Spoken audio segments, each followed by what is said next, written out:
Hello everyone and welcome to Unconventional GMs, the channel where we play with pace, vim and vigour in 2 hours or less. I'm one of your hosts, Gaz, and when I'm not doing this, I run What Would the Smart Party Do, the UK's premier RPG podcast, so do feel free to check that out later for more advice, interviews and exciting stuff. But enough of that pimpage, let's get on with what we're doing tonight, and that's playing the One Ring 2nd edition.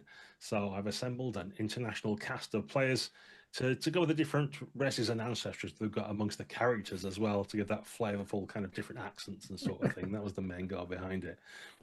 This should be a pacey 2-hour session as always, and we aim to go on journeys, maybe have a council or two, maybe fight some things and show the little subsystems off in the game. But there's no point in me waffling on forever. Let's get straight to it and introduce our characters. Let's start off with my co-host, Guy. How's it going, Guy, and who are you playing this evening? It's going very well. I'm Guy Milner from this and the Burn After Running blog, which has significant One Ring content up on it. As Gaz said, we are playing characters inspired by the legitimate ideas that Tolkien had for the various species in the One Ring. I'm sure I've done no research.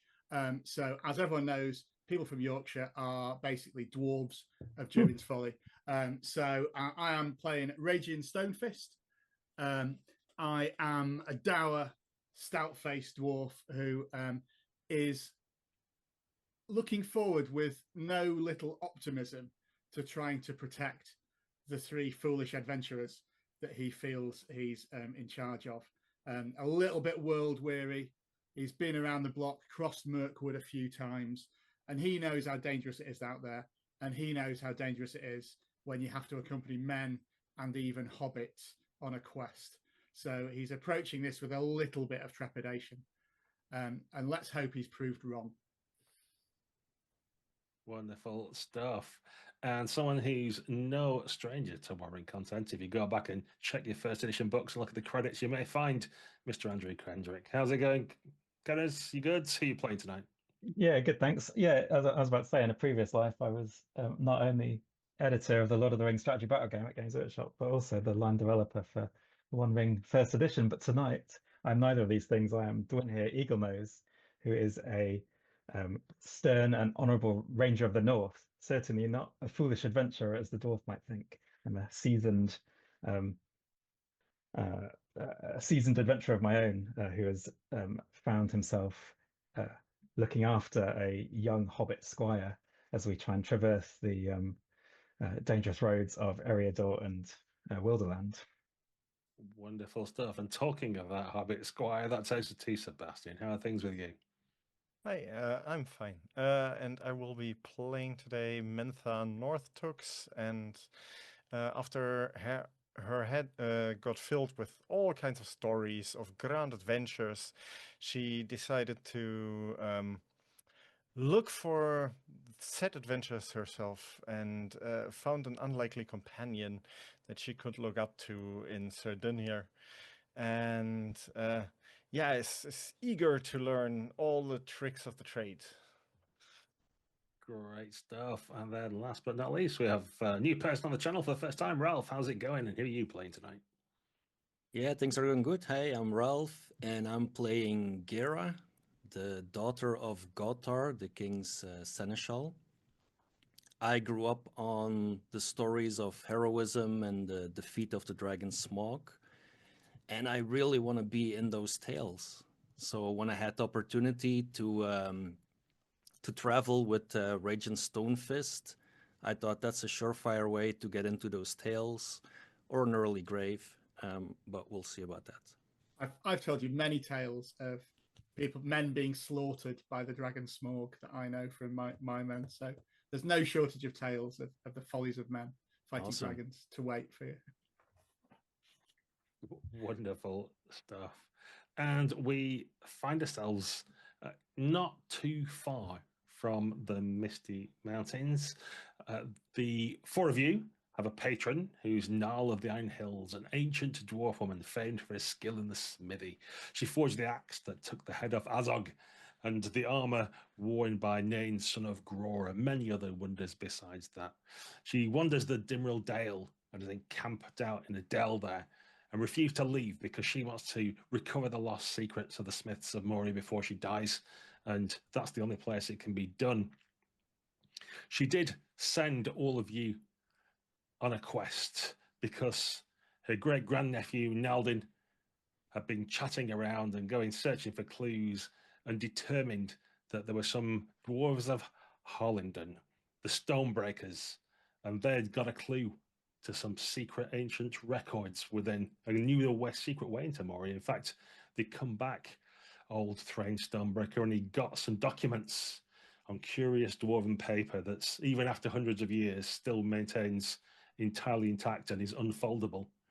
So it has to be carried in full landscape fashion. Why would you want to fold paper? Good paper, that ruins it. I don't know why these men are obsessed with folding it. It's fine. Why indeed? Silly humans and their strange activities. Well, you found yourselves near Rivendell because there's many secrets there, but as many other travelers, you've not been let in and are in an inn nearby at the ford in the river, chatting away. And as happenstance would have it, there are some dwarves holding their own council in one corner. And as they've got into their cups, an argument's broken out, and it's become clear to you that these are indeed none other than Driffer Stonebreaker, a woman who's remonstrating with the other dwarves, saying she wants her son back. And there's Borin Fireforge, who's a leader amongst the dwarves of Harlingen. And as you sort of perk up your ears, because you can't help it but overhear, frankly, they're being so loud and boisterous by this point, Borin's saying loudly, we can't waste any more time. If your boy's gone back into the Khazad-dûm, well, doom is what he will seek. He made it out once and we all counted him lucky. If he's not come back now, he's probably dead as everyone else is in there. We should go back home now to the safety of the coast. And Driffer's close to pulling her cheek hairs out. Says, my boy, my only boy, think of the treasures, the archives that are down there. Why? He claimed he found the chamber of Mazarbul. There were chests full of documents and accounts and ledgers. Can you imagine what treasure that's worth to dwarves if we were to recover it? Let alone my son, we must go and get this. No one can go. Who would take you? You can't go on your own. I can't spare any of my bodyguards, not with all these elves about. And he looks around suspiciously in case some of the elves from nearby have come to, for whatever reason, put their nose in his business, of which they have the littlest interest possible.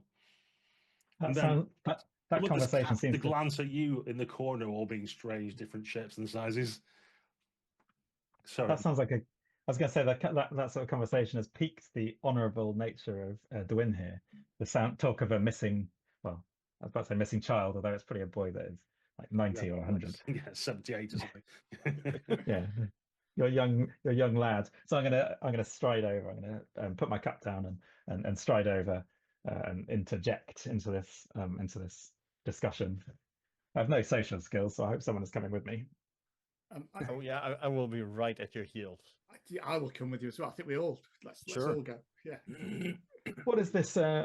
What is this argument? What are you? I overheard talk of some missing boy, and treasure.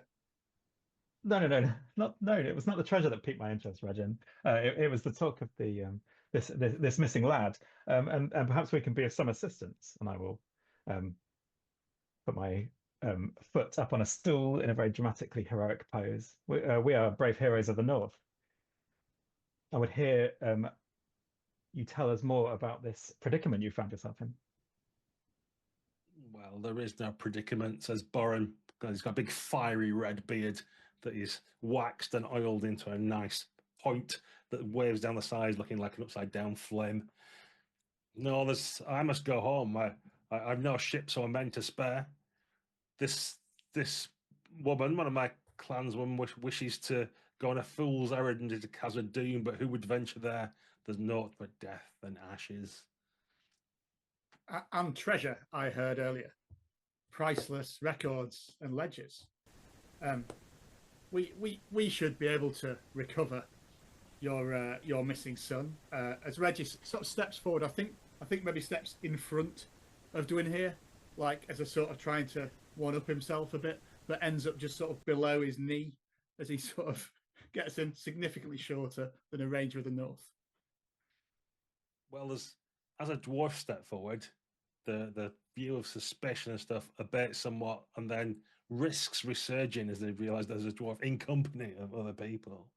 But it sounds very much like you are making an introduction. So this is what we have in the game called a council, where you try and convince the assembled people that you are the guys for the job and that you should be given the favour and help to go about this noble quest. So I'm going to set the resistance for this, which I'm going to say it's a bold request because you're asking for not only just to go and help out, but you're going into the heart of where there might be some very valuable dwarf loot, and you're not all dwarves, so there's a bit of suspicion. Perhaps if you're a party of all dwarves, it might be a reasonable request, but I'm happy to just take all the loot. Everyone else can just rescue the boy. I'm prepared to make that sacrifice if it smooths things over.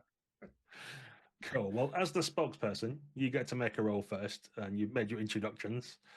And this will set what time limit you got. Basically, how many goals you'll all get at making rolls to convince the assembled people that you're the guys for the job and trustworthy.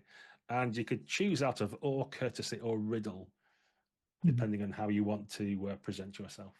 I will use, not wanting to cheese it at all, I will make my introduction very loud and booming in order to use or and not courteous at all, as I maybe even pull the chair away from Twin his feet and stand up on it myself to be taller than him, and said, "We are mighty heroes. We shall recover it, and none of these people will interfere with any priceless dwarven relics while I'm around." Apart from you. Apart from me, yeah. Do you want me to, so I roll or, is that right? It is, yes. Just right. Okie doke. That is. Oh, hello, Gandalf. Well, for viewers at home watching the dice roll, a Gandalf really means an automatic success. So all of the numbers don't really matter that much. Apart from if you're rolling sixes on your d6s, which you won't be able to see from this dice roller, but trust me, the mechanics in the background have worked it out for us. We've got a great success because we've got a 10 Moria in as well. So not only is it successful automatically because of Gandalf, but there's an extra bit of spice on top that you get for that as well. So everybody's suitably impressed. I think it's the probably standing on the stool and seeming extremely tall, as well as having a booming voice that helps out no end. And pretty soon, there's like, oh, well, this seems fine. We should hear him out. We should hear him out. And certainly, the mother's definitely keen that someone comes and helps with him. So like, oh, okay, well, that seems good. So mechanically, what that means is the resistance would normally be 6. You get +1 for each 10 wounds. You've got a resistance of 7. Okay. That's your time limit. So basically, you've got 7 rolls to try and accumulate either help or aid or to convince people or that sort of thing. So this is where everybody can take part, one after the other, after you've made the introductions. And it's up to you guys what you do. So it'll be depending on how you present your bit of role playing as to what dice you roll. It might be enhearten if you're trying to raise everybody's spirits. It could be insight to try and work out what people want and give them perhaps the right words that'll tease them out. It could just be straight up persuading them. Maybe there's riddle if you want to guess at what's hidden and not being said, or you want to honey your words and cover them up so you hide your own agendas. Or maybe even, because this is a Tolkien game, you could use song, perhaps produce some ancient melody or tune and recite the words of some great similar campaign or something that happened. So up to each of you. If someone wants to take it, what would you like to roll and how are you going to go about it? Oh yeah, I will step in next to the dwarf and go like, yeah, this reminds me of the great story that we had once where young Eloth here got lost in the woods, and we went out and searched for him night and day, and afterwards we composed this lovely song about searching for lost people. And I start standing there and singing this whole ballad of someone being lost in the woods and then found back to be welcomed home with nice cake. This sounds amazing. Have you got the dice to back it up? Of course. Oh, well, hopefully. No. No. I guess, as always happens with Hobbit songs, it meanders and starts talking about like food-focused things and less about rescuing people and more about comfort and homeliness, which is not the current vibe in Khazad-dûm, it has to be said. So while a good song and plenty of the locals are very appreciative, and there's a little polite round of applause and a free pie from the tavern owner for the entertainment, it doesn't do much to help the situation. Who can do a little better? I will try and push myself to the front as well. I'm going to use Persuade, and I'm just going to tell a story of one of the travels with Raging Stonefist, where he rescued me from a bunch of orcs. And the goal is basically to make sure that he seems trustworthy, right? That he can be trusted to take on this task. Mainly him, because I'm guessing they won't trust us anyway. Yeah, sounds good. Let's see what that does.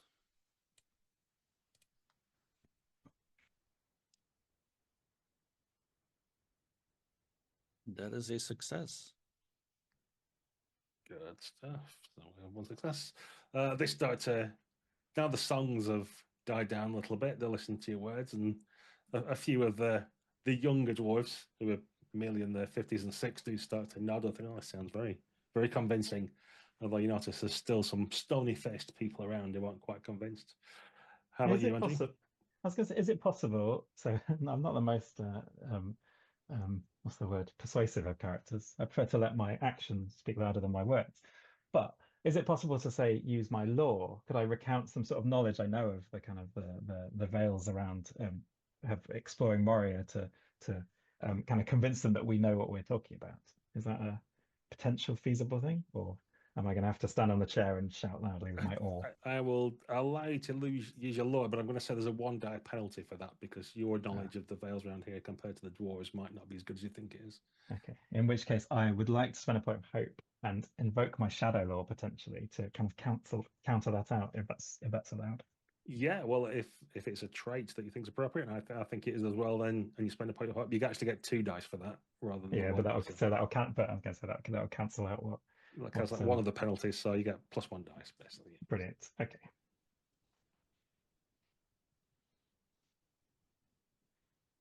And yes, indeed, Gandalf, in fact. Excellent. You start talking of the dangers around, and people look a bit scared, but then again, with your insight and your exploits, you can explain how you defeated or outwitted the darkness that's around here, and this Exactly increases the confidence somewhat. I shall step forward now. I think I'm still awkwardly stood on the chair, and I say, "You may find it strange that we are taking a hobbit with us on such a dangerous journey, but answer me this: who can sneak through the undergrowth and be unseen by all? Why, if you were to scan this, I'm trying to just riddle. I'm not going to come up with loads of riddles, but that's my riddle attempt. Immediately, what I'm shouting out, "Oh, an elf of Mirkwood!" Close, but not quite. Lose a life. I shall, and I am trying to riddle them to persuade the hobbit. I don't think, as a classic dwarf, I have no distinctive features that will aid me with this at all. I may spend a point of hope though, because that feels like the kind of thing. So I think I do actually respect our hobbit friend enough. So I am. You see me standing in the background with like a giant cake, like just or half a giant cake by now, possibly half a giant cake. But by the time you're done with your riddle, it's almost gone. Excellent. Okay, so I get a bonus dice for that point of hope, don't I? So I shall stick that in. Oh, fantastic! Great success. Let's use all our hope up now, talking to these dwarves, because I'm sure we won't need it later. Drain you with your hope now for when the. What do we need hope for in Moria? Excellent. Yeah, well, they're starting to look convinced. You're more than halfway there. as the clock ticks up to 4. So you've got basically 3 more tries to get to your successes needed to get actual good help rather than being reluctantly allowed to go, you know what I mean? Or they're not going to stop you, but it would be better if you could get some boon off the dwarves, perhaps. Yeah, well, with that tale that Regin just gave, I think I just present myself suddenly on the other side of the room to present my prowess in stealth, actually. And just go like, well, is this your money bag? Well, you lost it almost, but I found it and you wouldn't have noticed me. And see what I can do in the depths of Moria. I will sneak through there and nobody will ever see me. Hopefully not again, but... So you'll get a 1 die penalty for using a not social skill to try and convince them. Okay. So they're -1 in bonus? Yes. Okay. Well, it's still a Gandalf and a success. Yeah, no worries. So it's 5 successes now. 2 more rolls left with the 7 on your clock. Okay. Yeah. Well, there's it does help to some degree, but also some of the dwarves are now like checking all their money purses and think, oh, this has all been a charade. They're just they're singing and causing riddles so they can steal their money from us. Oh, I don't know about these guys. I will, seeing as I'll kind of turn on my rain. I'll kind of raise myself up to my full height, and I will make a bold impression, and I will kind of attempt to impress them with a tale of our fighting prowess, and I'm going to try and use awe, if I may, to kind of just basically underline our credentials as brave adventurers. I'm not going to spend any hope on this, which may be a foolhardy plan of mine, but there we go.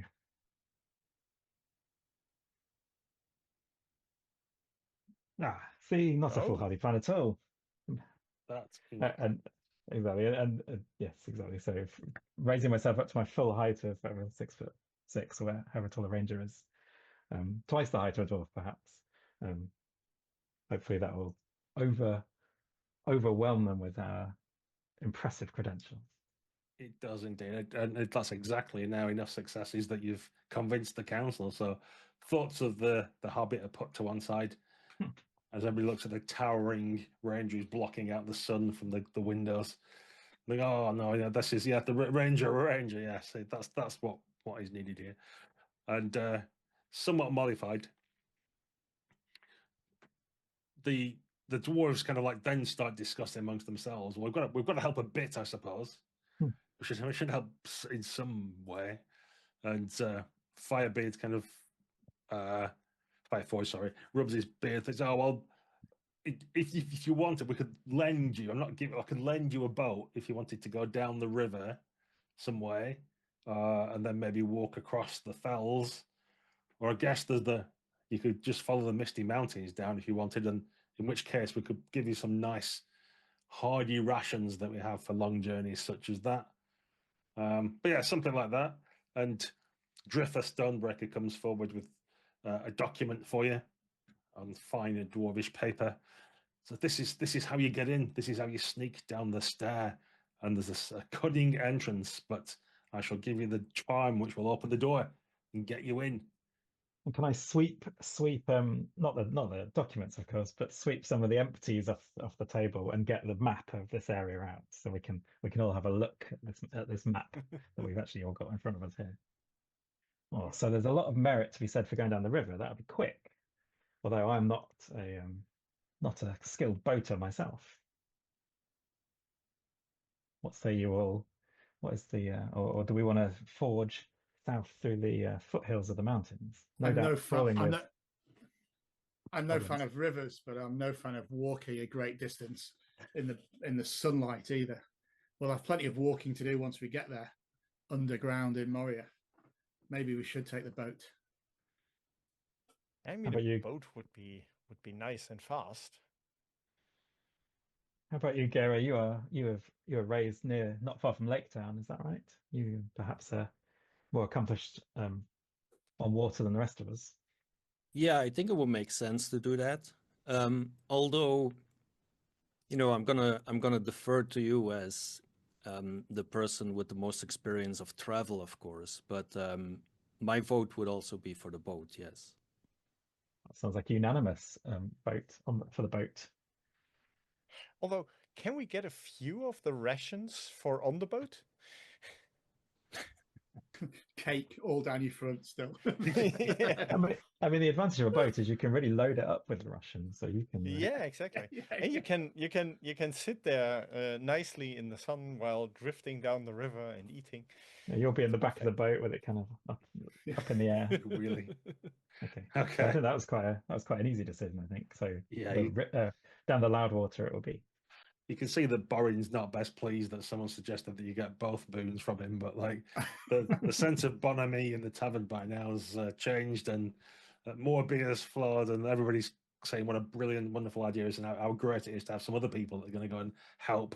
Drifter's slightly tearful that not only are you going to recover a son, but come back with more treasures, and it's just going to be such a wonderful journey that someone else is going to do for them, and they don't have to do. So yes, it is. Smash cut to the following morning as you get on the river in your boat. Someone will be at the other end that you can leave it with. My camera keeps turning off for reasons that my computer only knows. It's the Eye of Sauron that keeps blinking, and supposed to be a lidless eye. I don't know why it keeps turning off, but there we are. We'll continue anyway. So this is the subsystem we come to next is a journey. So it's quite a fast-flowing but not overly so river. It's lined by trees, so you can get some shade if you wish, and sort of punt out to the center of the river if you require more sun, or vice versa. So what happens here is that each character has a particular role to play. We've already pre-assigned those, so everybody knows what their role is on this particular journey, and we don't know quite how long it'll take. But the first thing to do is that our guide should make a travel roll to take all the good decisions regarding the route and rest and supplies and things like that. And as probably surprising nobody, the guide in this particular situation is the ranger, taking the lead in the prow of the boat. Right, down river. I think we should go. That's the direction we're going to go in. So it's the crucial decision to make. It's that one, isn't it? It is. Right, so it's a travel roll, right? I think I'm just going to roll this without any bonuses. So I've got three dice in travel. And that is a success. Nothing flashy, but we're going the right direction. Just a success. Brilliant. Okay. So I've not got the map up on the screen because there's too many faces, so I can't show you at home. But essentially, there's a number of hexes that the characters have to travel, and they will encounter things along the way. Depending on how well the guide does, that's how far along the journey will get before something happens. So a regular success is pretty good. It means they've got probably a quarter of the way down the river, 3 of the hexes, and it's then that we have to look to someone else to see what event has occurred. So I'm going to roll my little dice. It's the lookout. Can you make an awareness roll for me? As there are some people hunting at the side of the river, and they're shooting arrows to catch game, and there's a chance that an arrow might hit your boat or otherwise one of you perhaps, or something like that, unless you manage to, of course, spot them in time and shout out a warning. Well, I have the rations and they distract me slightly, but I still manage to spot the arrow just in time and go, "Oh, duck!" And as I duck down, like the arrow just whizzes over my head and lands in the water. Indeed, it does. And there's shouted apologies and good humor. The hunters quickly disappear back into the forestry in case you're angry about it or something. But no harm, no foul. And I need a little sheet. I'm just going to mark fatigue for everybody. And how this works different than the first edition, if people know, is that we mark up all the fatigue, and then the characters get to make a roll at the end to see if they can reduce it, mitigate it a little bit. So you've all got 1 fatigue each at the minute, not too overwhelmed. We'll see how that transpires right at the end of the journey. So you've travelled for some days. That was your first encounter, and then we get to make another travel roll as our guide tries to take us further down the river. Who knows how long it'll be before something else exciting happens. So we're still going downriver, so I've succeeded in that as well. So I think you I think you're traveling successfully perhaps navigated now, through you maybe were the in trickier parts of the Borderlands, which hard weren't water. too bad, but as you get into the wilds, you're perhaps in Darklands, as they call now, or Wildlands, perhaps. And it's here that you've stopped fine. for a camp.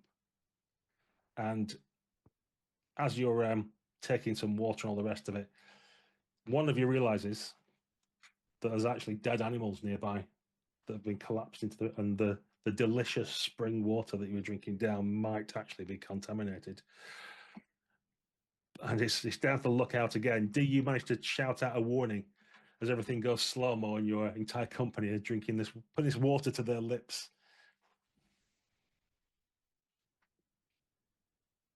Sorry, was it who was it? Me? You. This is a bad omen that the lookout doesn't know it's them. No, I was completely focused on drinking the water, but I managed to By the skin of your teeth. spot that. No, don't drink that. That is bad water. Better drink this tea here. That will make you much healthier than this like brackish water with that is poisoned by the dead animals. Or the dwarf's ale, perhaps. I mean, I shall stick to the ale. Yes, I'm not sure it'll have the required effect on less stout constitutions if you were to drink it. And it's probably because this was a terrible misfortune result. That's when you realise that all your stocks have run out. At the end of that day, like all the beer's gone, the teas. What was there was an extra sack of tea, but it just got waterlogged in the bottom of the boat and is now ruined. Oh, no. So you all go thirsty, and there's 3 fatigue each that's going to be accumulated. Wow. Yeah, there might be a chance to mitigate it at the end of the journey. Don't worry, I'm sure it'll all be fine. You're not all going to get to Moria and collapse unconscious, or maybe you are. I don't know. Well, luckily, on the next part of our journey, I have scored a great success. So Excellent. Well, this is where you finally can get out of the boats and start making your way across land now. yes. So you're into the plains and grasslands, and you score a great success. So you actually go 4 hexes this time. Yeah, I'm familiar with this land. Yeah. This is Holland, isn't it? So, and you can see the misty mountains ahead of you, with the peaks being good markers for where to aim for, that sort of stuff. And you make good time. Now you've got away from the ill-favoured water. However, after you're nearly at your goal, you do spot a shortcut through some of the hills that lead up to the mountains, possibly. You're not entirely sure, but it could be. So this is going to rely on the hunter, though, to pull this off. So whoever's your hunter can make a hunting roll to see if you're successful in spotting the shortcut and not getting lost in the wooded hills. Okay, let's see if I can manage that.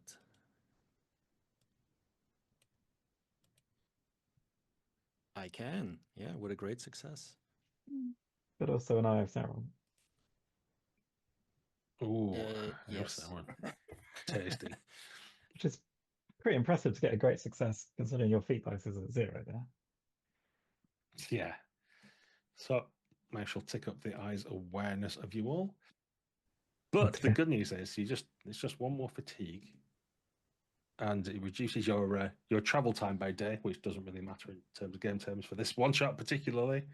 But you're now within striking distance. You can see the mountains ahead of you. You almost fancy you can see the stair carved into the side across a lake, but you're still going to have to make one last travel roll to make sure that you can get there. Another great success. We could be traveling all day. Go back across the mountains and then back. You shall definitely make it there. That is not a problem.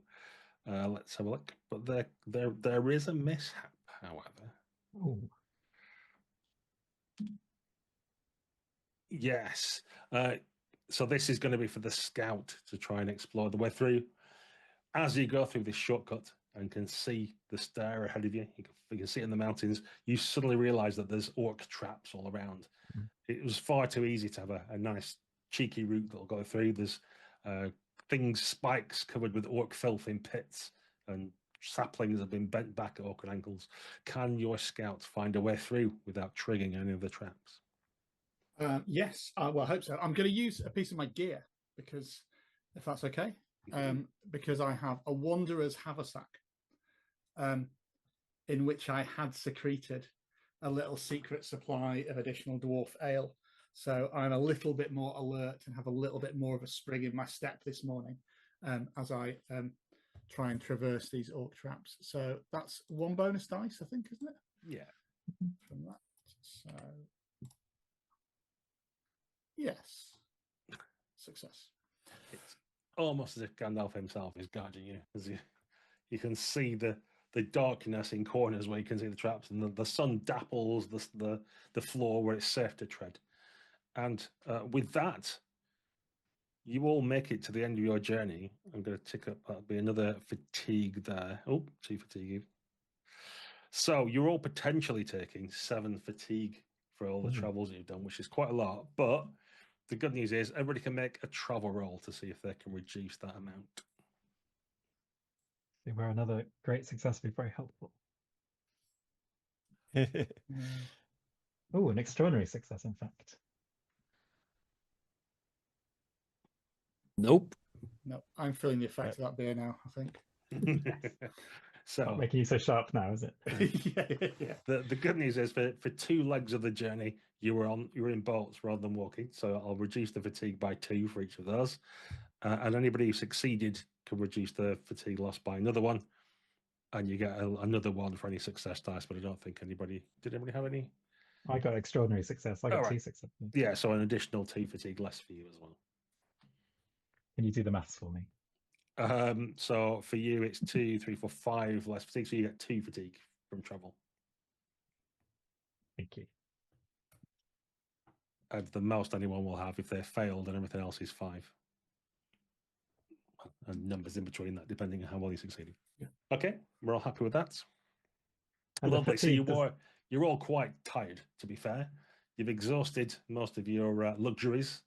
Even the secret beer stash is now down to minimal levels, and you find yourselves on the black mountains of mist and a winding stair that overlooks a glassy lake. There's plumes of dark smoke coming up because the orcs hear about light fires, massive fires, and put filth on to try and obscure the sun, for they hate the sunlight more than anything. And you can pick your way down the stair to where you know the secret entrance is that your friends have told you about and mapped out for you.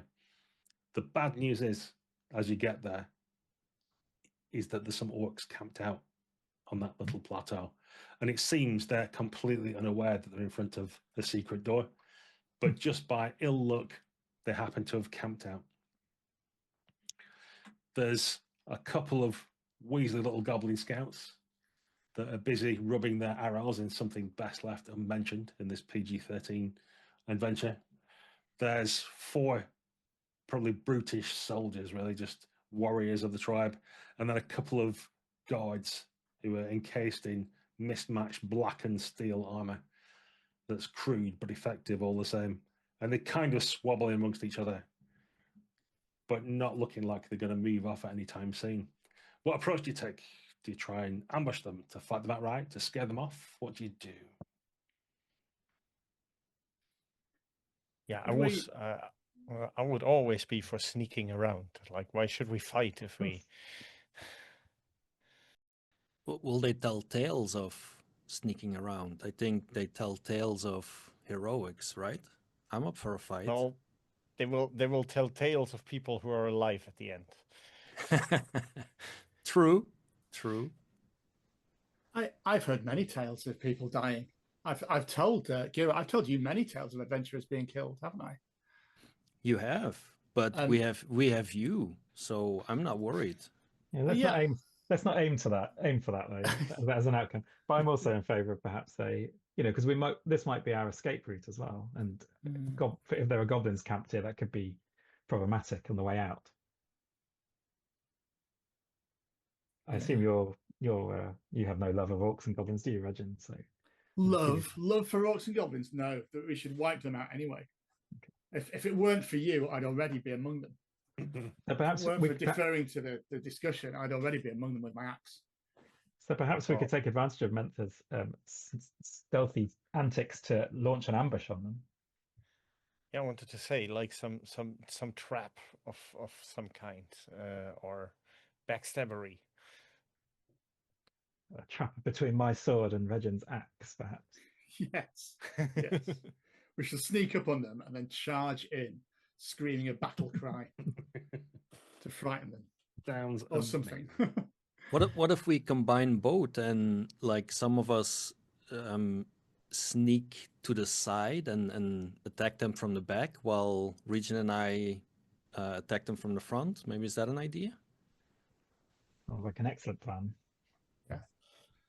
Okay, that's So we're going to do some sort of pincer ambush. not a problem. We can do that. So those who want to make surprise attacks have to make a stealth roll, and Okay. you both need to be successful. Otherwise, Okay. you'll give the other away. Obviously, I can do that. Well, maybe. Oh, Yes, a great success. and I have a normal one. Yeah. We vanish into the shadows, especially. Well, excellent pair of stuff. us do. Yeah, looking up to Durin here, like, oh, you're stepping so gracefully again. Like, my, I wish I could step like this one day. It's my fancy cloak. Excellent. So, having snuck away, essentially you get to have a surprise round where you can take your actions and the orcs can't do anything about it, basically. So, pair of you can first of all have an opening volley if you want, where you throw some weapons and things like that. And I'll say everybody else could take part in that, because even if you run up shouting at them, if you've got some kind of missile weapon you wanted to use, you could launch that in their direction. That's good. Do they have a parry bonus at all? Well, who are you aiming for is the important So who are my choices again? Sorry. So there's 2 goblin archers, little scrawny scouty types. There's 2 guards in like heavy armor, and then there's 4 orc soldiers. I think I will aim my thrown spear at one of the goblin archers, but I will be aiming my sword at one of the bigger chaps. Okay. Oh my gosh, this Eye of Sauron. You need to update the drivers on your Palantir, I think. That's right. I shall turn my Palantir on and off again after this session. But you'll be glad to know that the goblin archer has no parry, so it's just a straight roll. Mate, an extraordinary success there. These dice, when will they run out of this amazing success? I'm sure not at an inappropriate moment at all. So it's so you can convert damage 4. Yeah, and you've got extra successes which you can use to do more damage if you wanted. Oh yes, please. So that adds my strength to it, right? Yeah. So that'll be 10 damage in total. Okay, you kill one of the goblin archers outright. I pin him to the ruin that he is standing in front of. He is not even aware he is in trouble before he's already dead. How we like it. Pinned to the secret door.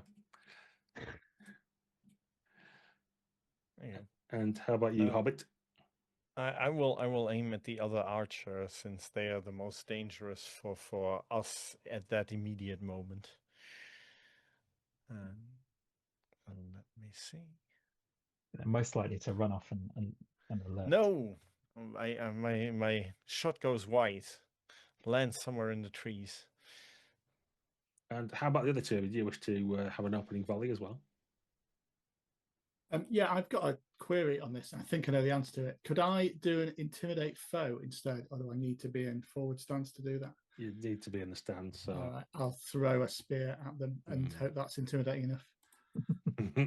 I'm going to throw it at the other archer. Now I see he's still standing. I think probably me and Gira are like jogging down towards them with our like weapons out.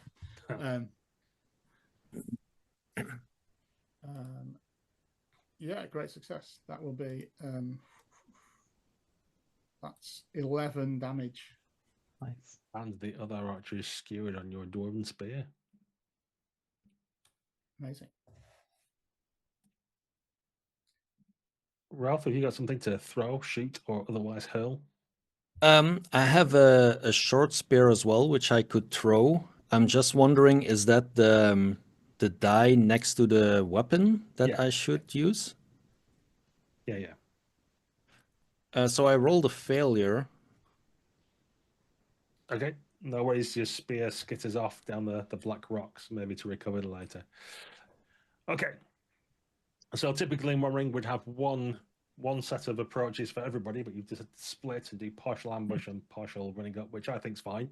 So how we're going to do it is for the first round where nobody gets to act at all, I'm going to say that the Hobbit and the Ranger both get to make an attack as they will. And then we'll do another full round. We're starting out with all the players again, depending on stances. And you get to all make your attacks before the orcs have done anything. I mean, I think it makes sense. I don't think I suspect Regin and Gira are probably better equipped to take on the guards. So I think maybe I will keep in an open stance, and I'm going to attack one of the soldiers. I think Sounds good to me. hefting my large parry one. Grievous longsword. What's that? Parry one. Okay. Yeah. A success, but just a success. So 6 points of damage. Okay. Soldiers. The soldiers are somewhat more robust than the scrawny goblins, of course, as you might expect. So, although it's a decent strike, yeah. So I leap from the shadows, and plunge my sword down.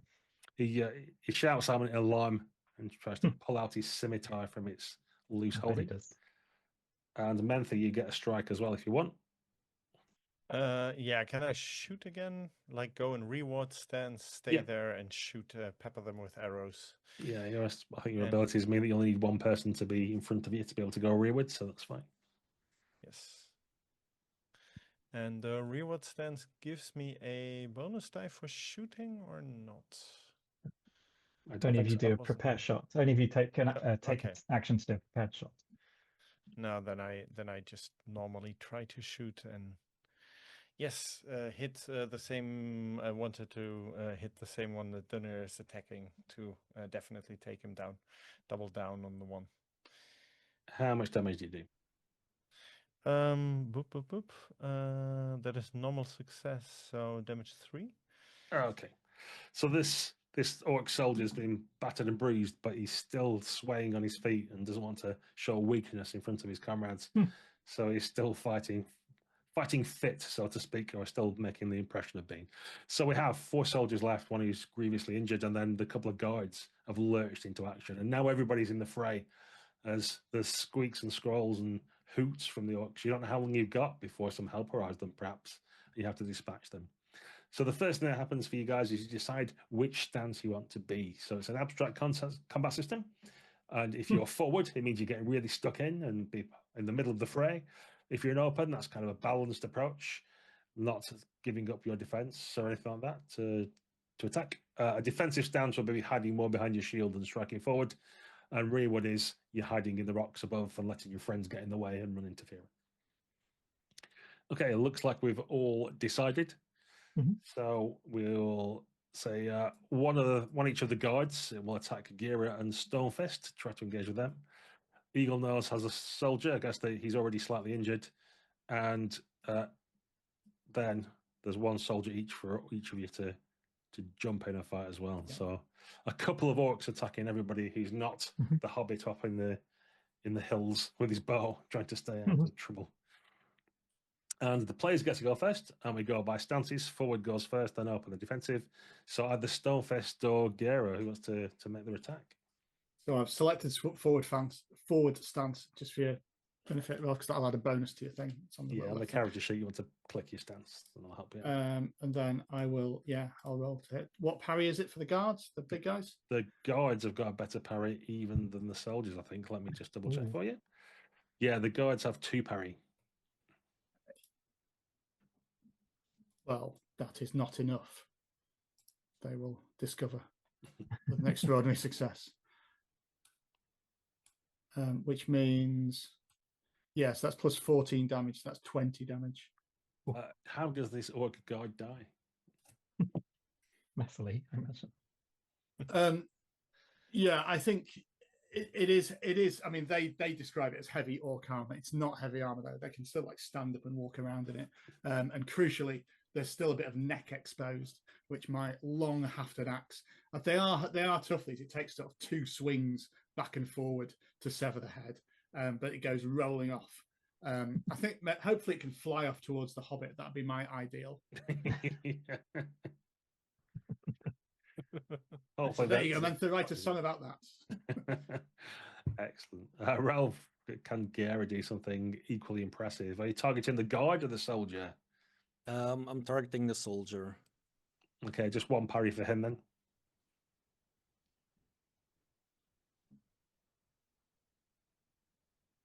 There we go. Oh, that's a great success, it seems. One up to me. Excellent. So you get to add your strength on up to 3 times. I think up to twice even. How many is that? 3 times. It is. Yeah, it's 3 times, isn't it? Yeah.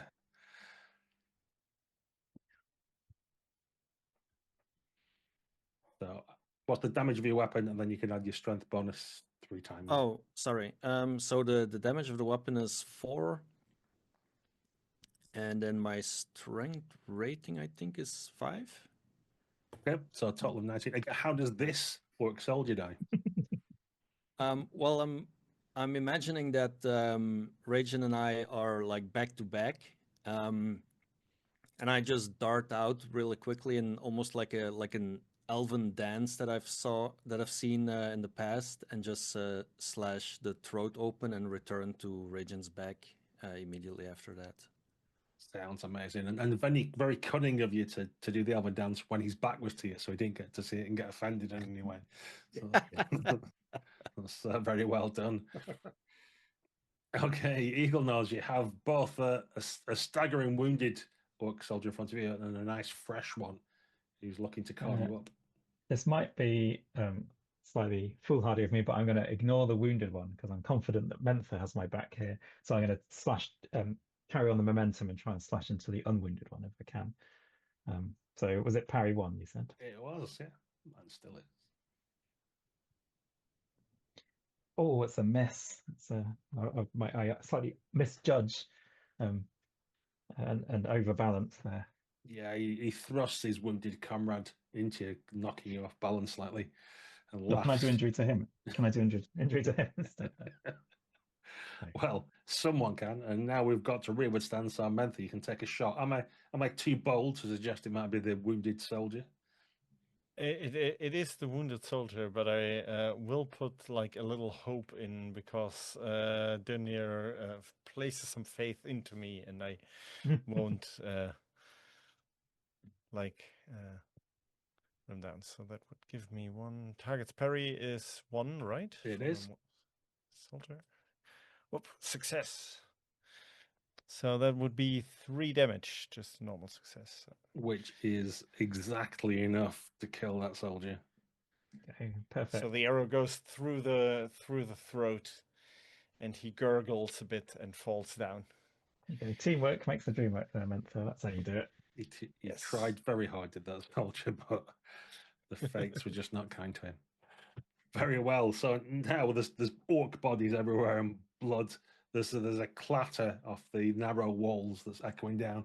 There's probably a helmeted head in a cut scene that's bounced down the stairs. Some other orcs are looking and then looking back up the stair to work out what's going on. But most of them are dead, not all though, and they're fighting for their lives. So there's a soldier who tries to take his revenge on the dwarf. Unfortunately, I roll a Gandalf rune, which would have been good for you, but it's terrible for me. So the sun just peeking over the mountains gets in his eyes, as you can't quite see where you are. The orc guard, let's see if he's slightly better at this sort of stuff. Not massively. Okay, well, we'll roll anyway. He tries to take out the barding. What's your parry, Ralph? I get a 17. Is that good enough? My parry is 15.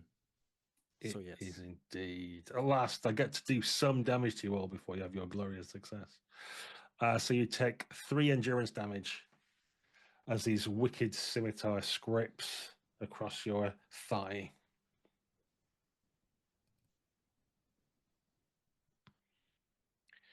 That's 1 soldier left, I believe. That's all there is. Attacking Eagle Nose. Well, I've got a parry of 18. Parry of 18, you say? Mm-hmm. Are you sure? Okay. Well, afraid so. He thought he'd done well. It was a bold strike with a 17. He launches forward, which looks like it should be good enough, but we get the slow-mo action shot of you dancing just to the side as the blade passes in front of you. It looked like my previous blow looked like I'd overbalanced, but actually I was just pivoting round to come back around for another go and to defend myself. Indeed, indeed. Okay, so we have another round. We go back to the players again. You can change stances if you wish. I will switch into forward, I think. If it's not too confident. Time will tell. Time will tell, indeed. So do we need to move people around? I guess we've got to bring this soldier with eagle nose. Yeah.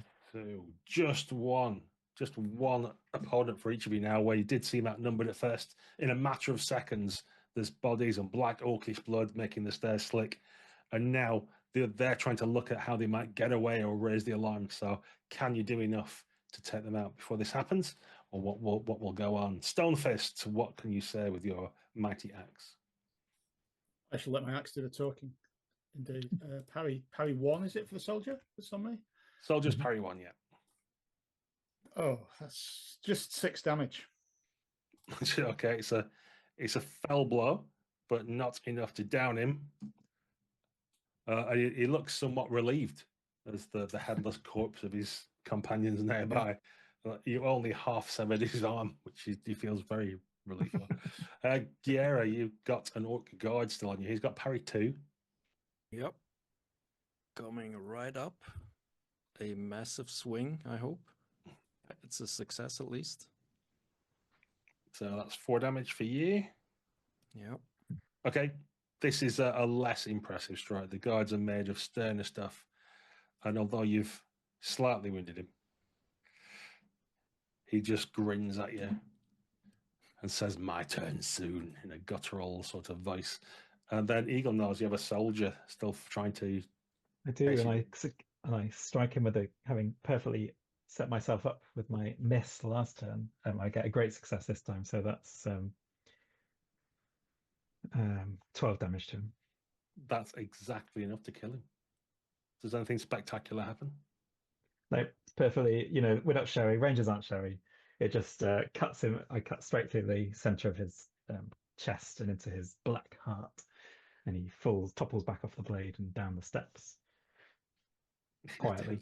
We can have another cutscene of the orcs just go like, "What's this head for?" as a body then tumbles down the stairs, clanging and battering. Wonderful. I said quietly. We can go to the rearward stands for Mentha. Only 2 targets. It's either a tough old guard or a wounded soldier. What do you fancy? Oh, I think I learned to take out the wounded ones first, so we can focus on that. So, well, wounded soldier, a piercing blow strikes him. Oh, amazing! Oh, yeah. Like straight in the eye. Indeed, that's kills him outright as he looks round to see who's shooting arrows at him, and the arrow just goes straight into his eye and kills him immediately. Very well. What I'm going to say is, although not in the rules, there's only one orc guard, and there's now the entire party assembled against you. So I'm not going to roll any more dice. I'm going to say at this point he tries to flee, and that's when you all cut him down between you and silence him for good.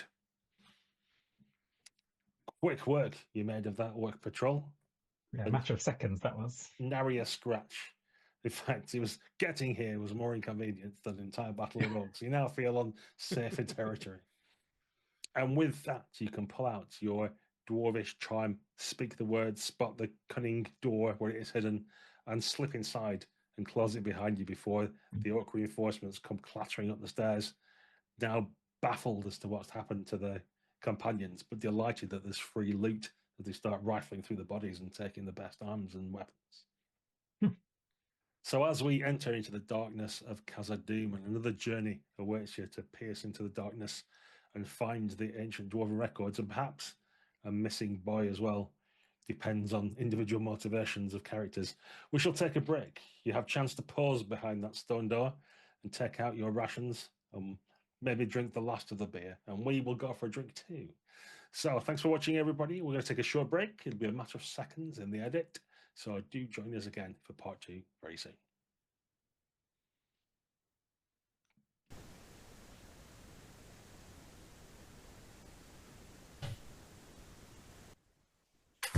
Welcome back, everyone. In the first part of this thrilling Tolkien adventure, the company chatted to some dwarves and convinced them they were the best people for the job to go to Khazad-dûm to find Thrain Stonebreaker, if possible, and a great weight of ancient dwarven records.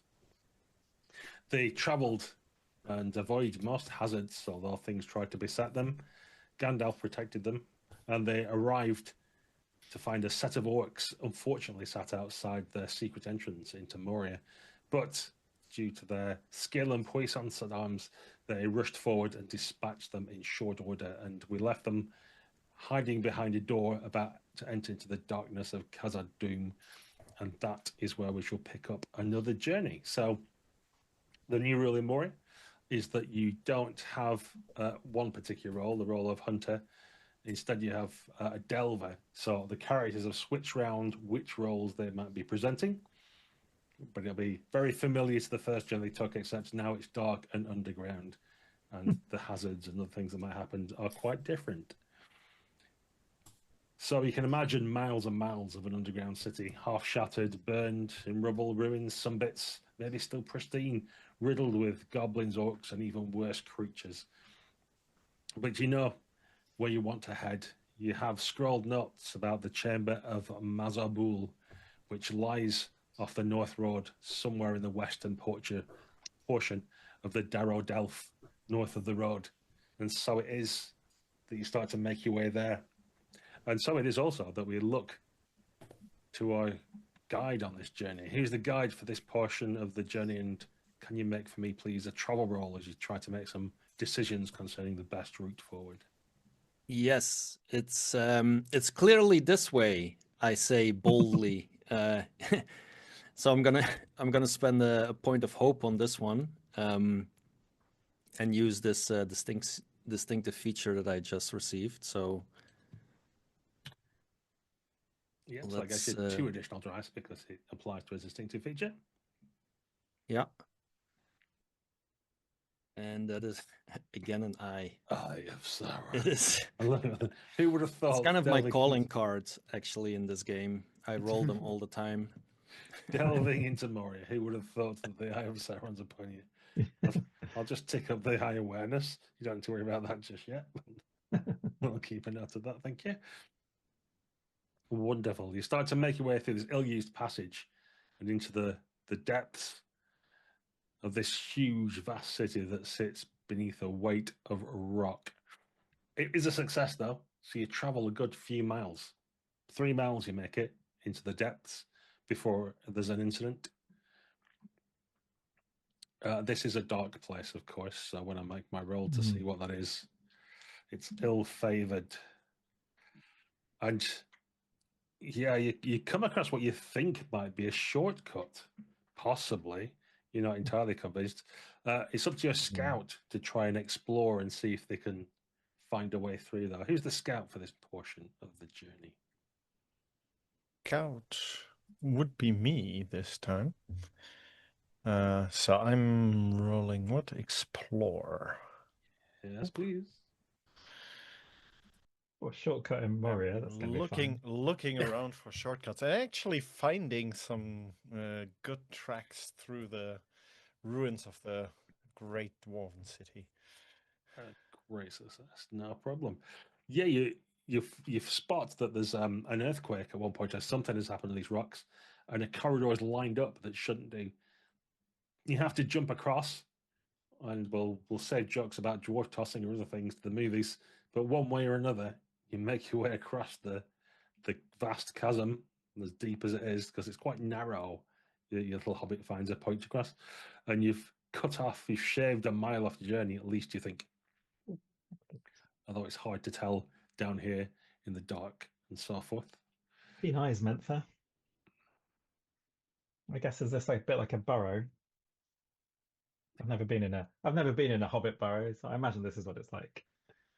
Oh, you should definitely come sometime. Like I can show you my family. Like they will hate you for going on adventures, but otherwise they will be quite lovely.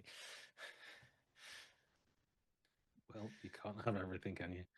And so your guide again needs to make another travel roll to see how far you can make it before some other upsets befalls you potentially.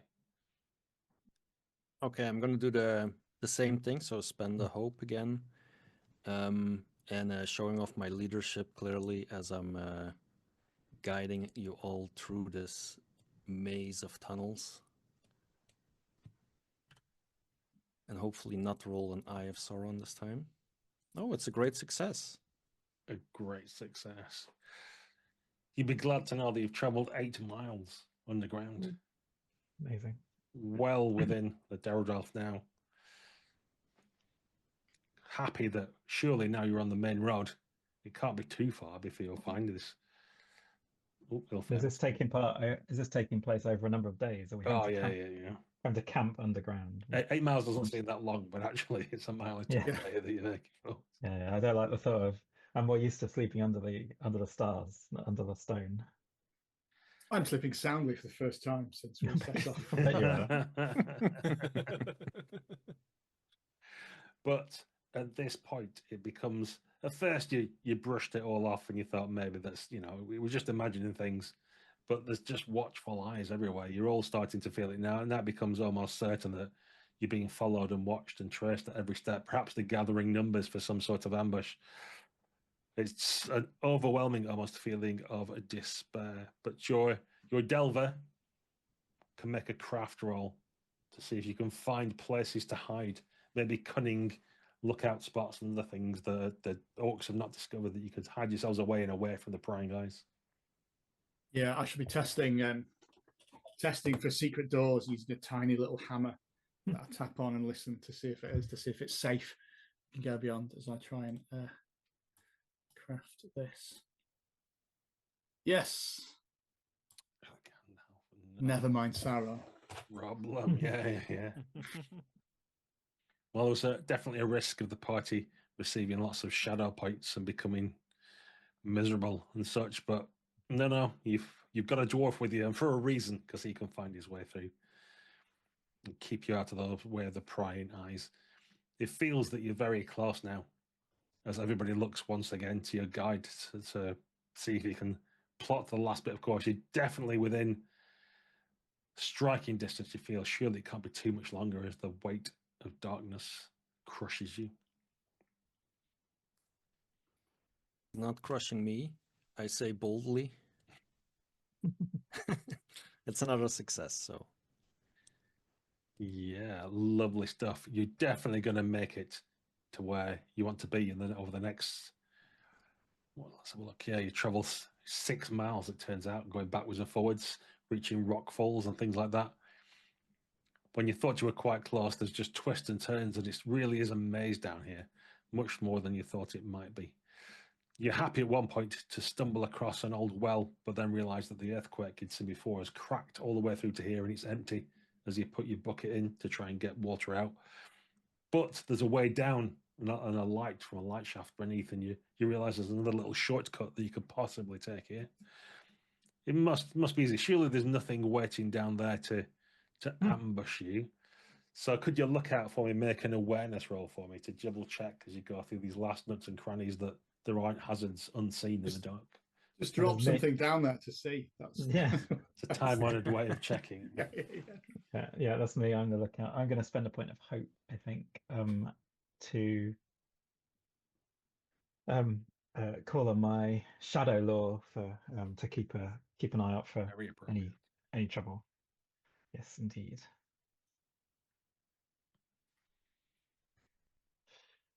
Oh, even with 2 bonus dice and it being favored, that is a failure. Oh dear.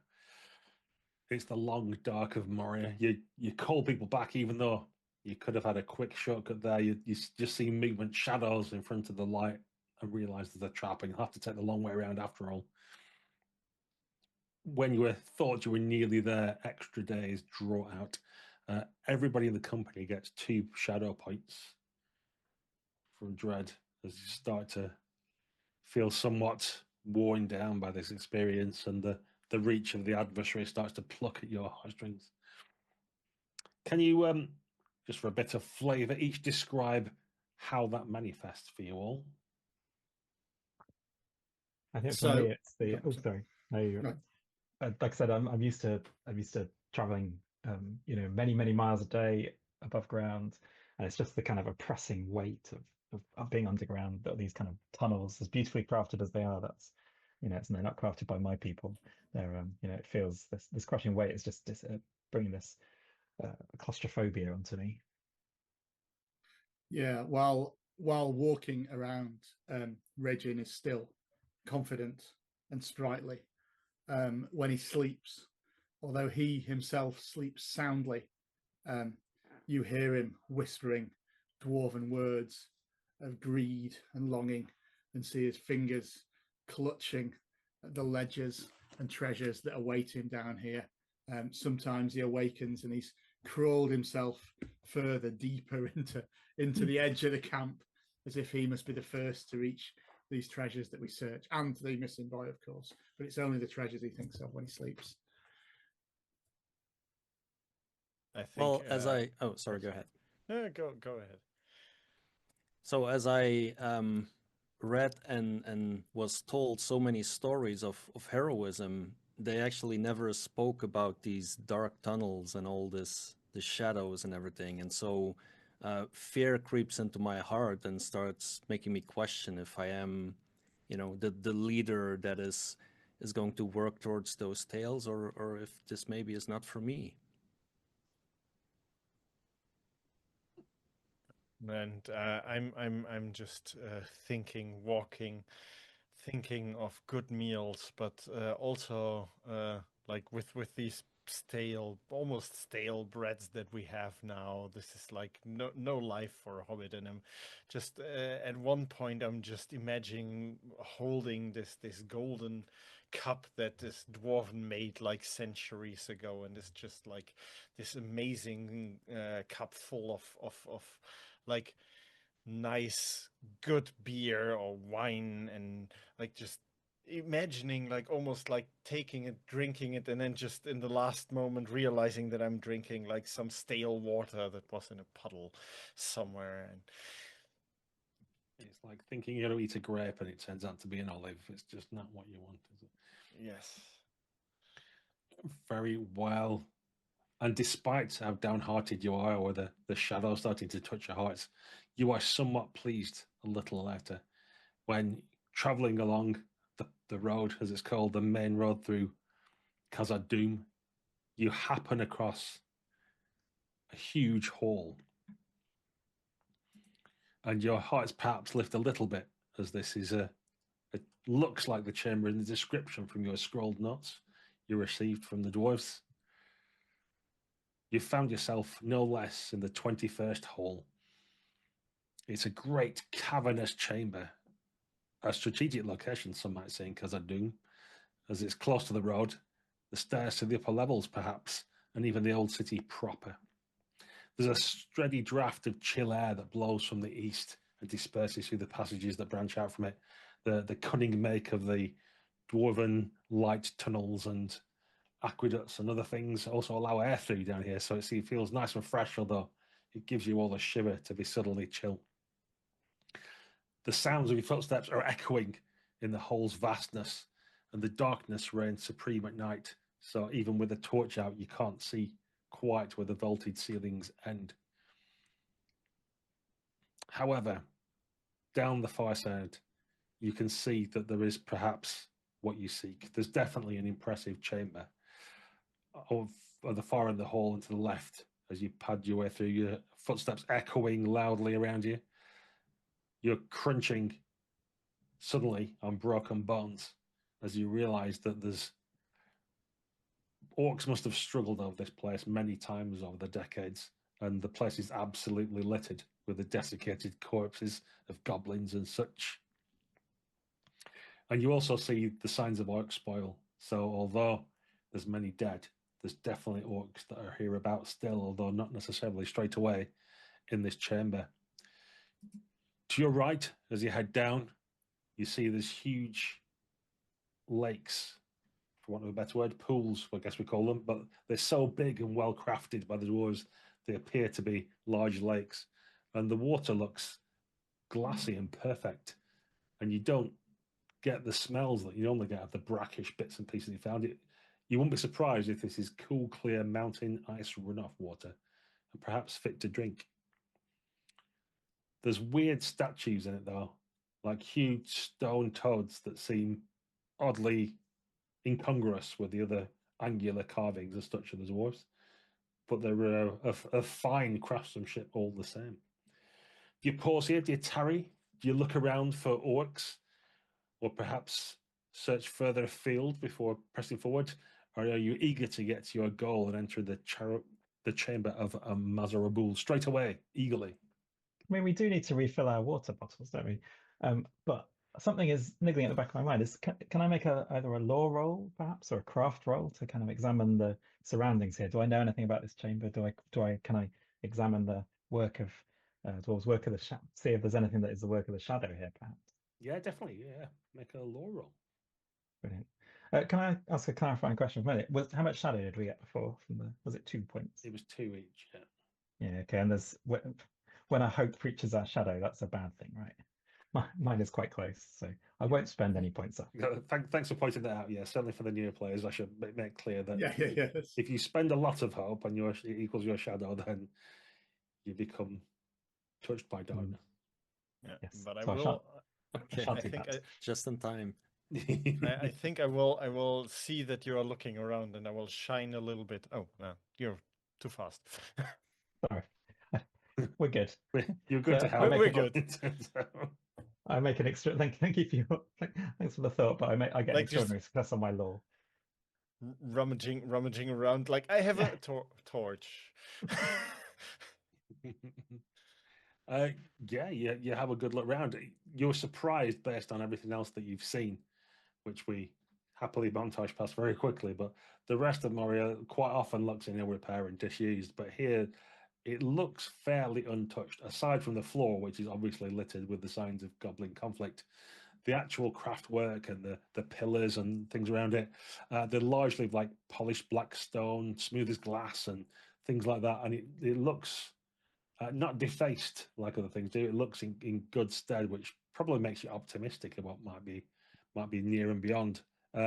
It's hard to know why it's like this, but you made a lore roll. You suspect there may be some kind of dwarven curse that was led that's keeping it protected in some way. Not fully, but yes. And you got extraordinary success, didn't you? One of the things that you notice is the huge stone toad out in the water is in fact a huge stone toad. As you see its nictitating membrane flicker at one point in the torchlight that the hobbit's holding up as he's going to get a nice drink of water. And it's not in fact a statue, but some kind of creature. Yeah. I will hiss a warning at my colleagues, at my companions, not colleagues, and my brethren, and warn them that these creatures are in fact creatures, not carvings at all. So to be careful, they are refilling their water bottles. Would they attack a dwarf? Well, One way to find out. perhaps we shouldn't take that risk. Yeah, let's not stay and find out. Okay, you approach the chamber beyond, which will be equally impressive, you don't doubt. And as you got an extraordinary success, I'm going to roll one of the extra successes you got there. And so that you can hear a muttering beyond. It doesn't sound guttural like black speech or the things that the orcs and goblins say, but it sounds, well, dwarvish, frankly. Could this be our missing dwarf of Harlinden, perhaps? Yeah. What's he saying? You gather closer and peek through. There's a heavy bound door which you think could hold back a cave troll for a time, if possible, but it is ajar, and a regular-sized person could walk through it. So there's no problem for dwarves and hobbits, of course, but the ranger has to stoop.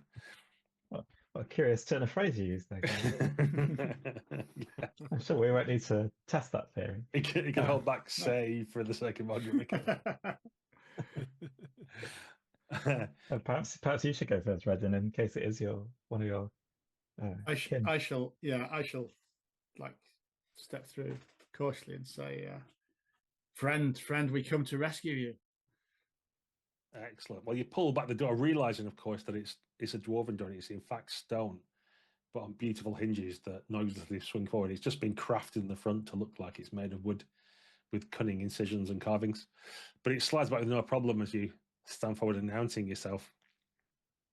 You can see in the hall beyond that there's many niches cut into the rock of the walls along the sides of the chamber. Large chests of wood bound in iron sit in the niches and hold many scrolls and books and records. You can tell this because some have been smashed open by enterprising orcs, no doubt looking for real treasure and disappointed to find nothing but books of accounts and ledgers and such.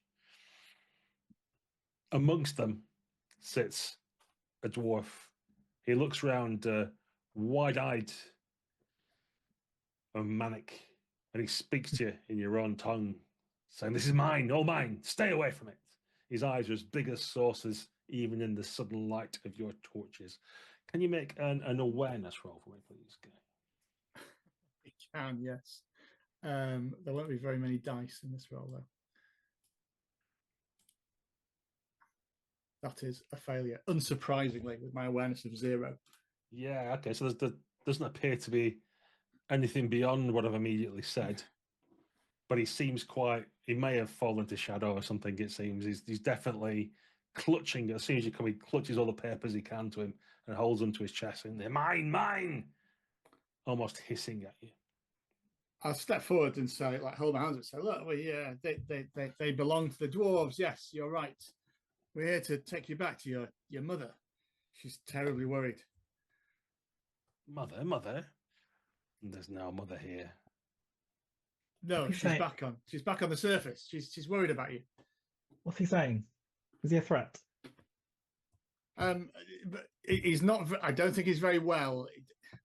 He seems a little bit beside himself. As you're entering and get closer, you see that he's filthy and covered in, his hands are stained and blackened.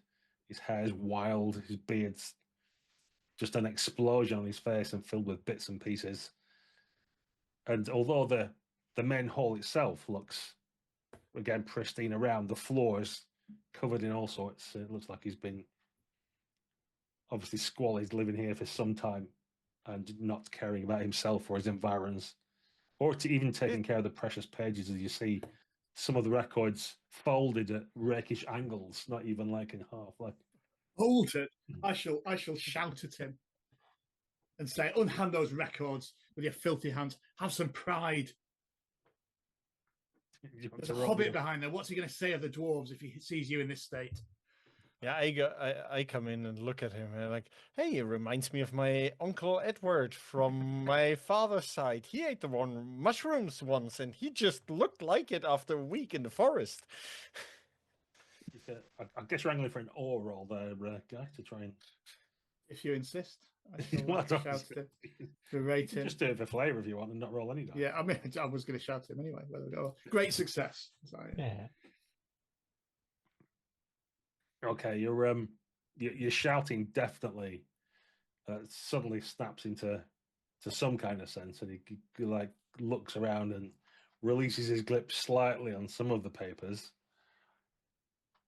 That's you shouldn't have shouted. And from the stair that's in one of the walls of this alcove, you can hear drums beating in the deep. Oh no. Not drums. It was justified in the situation. Folding paper. Now, come on, pull yourself together. We need to get you out of here, away from these drums. I stay still quite loud. Yeah. I presume the rest of you have sort of filed in as well, looking. Yeah. You can all make an awareness roll if you want. Yeah, I'm going to scan the room for. You can make a scan roll if you want. I mean, No, I'll stick with awareness. I want to stay outside of the room to make sure that at first sign of danger, I can warn everyone. I was going to say, making sure the toads don't move sounds like a good idea. The lore master just gave us there, didn't he? That was quite feel free to good idea, guys. I'm glad you're on our party. Yeah. I'm just here to offer ideas. I'm not telling you what to do. Okay, so it's just Durin here. Eagle knows, he notices. You spot as you start to move around and get a better angle as you're used to doing. You can definitely hear the sounds of orcs or goblins or something Mm. heading up the stair at great Many pace. of them? Enough that we Um, might be able to fight them, or enough that we might need to flee? Unfortunately, you didn't get any extra successes, so you can't discern any further information. But like, there's definitely some on their way. How defensible is this stair? Is it room for just one person to pass, or is it a dwarf hewn stair where a whole army could tromp up it? It's made to be impressive, so you could stand two abreast in it. Okay, all right. That's not the answer I was looking for. And probably another answer that you don't want, but I'm going to give you anyway, is that amongst the detritus on the floor and the scattered papers and books and shattered boxes, you can see the hand of a dwarf underneath it. And as you stare at the man that is being remonstrated by your own dwarven companion, you notice that around his hands are shackles, or the remains of them. There's like a couple of links. He's got metal bands around his hands. The stains on his hands to you look, in this torchlight, quite bloody, actually, rather than blackened with filth. This hand, this hand, is it attached to a body? The way there's a mound of rubbish, you would think there could easily be underneath there. I don't like this. I don't like this at all. Something is afoot. I think we should draw weapons and make a fighting retreat, perhaps. I mean, how much stuff do you need from here, Regin? You want to claim some of these scrolls? Yeah, we could grab a few scrolls and take the sun with us.